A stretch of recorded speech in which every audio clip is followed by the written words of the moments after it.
वागण्यात सहजपणा असेल तर माणसाचं आयुष्य पण सोपं होऊन जातं. तुम्हाला सगळी माणसं तुमच्यासारखी साधी, भोळी आणि प्रामाणिक वाटतात. आपण ज्या समाजात राहतो त्या समाजाचं आपण काहीतरी देणं लागतो. पैसे कुठे खर्च झाले? हो, मार्केटमध्ये 2 लहान मुली दिसल्या. माझं नाव मृण्मयी. माझं नाव तन्वी. बिचाऱ्या भुकेल्या होत्या. काय खाणार? मोहन, आज कॅश घेऊन मेन ब्रांचला जायचं आहे. आज पनवेलला जाताना एका व्यक्तीला लिफ्ट दिली. ड्रॉप कराल प्लीज, खूप उपकार होतील. त्यांनी तुम्हाला येडा बनवलं. अगं मम्मा, किती बोलत असतेस तू पप्पांना? त्यांना जी गोष्ट आवडते ती त्यांना करू दे ना. सगळ्याच गोष्टी पैशाने तोलायच्या नसतात. साहेब झाडू घ्या ना साहेब, झाडू. सकाळपासून एक पण झाडू नाही विकला हो साहेब. अगं त्याची परिस्थिती त्याला खोटं बोलायला भाग पडते.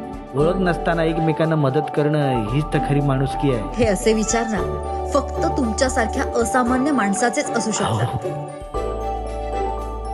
अशा स्वतःच्या कितीतरी इच्छा मारल्यात होतो मी. पण प्रत्येक वेळी इच्छा मारून जे काही केलंय त्यातून जास्त आनंद मिळालाय मला. मन मारून नाही तर मन भरून जगत आलोय मी.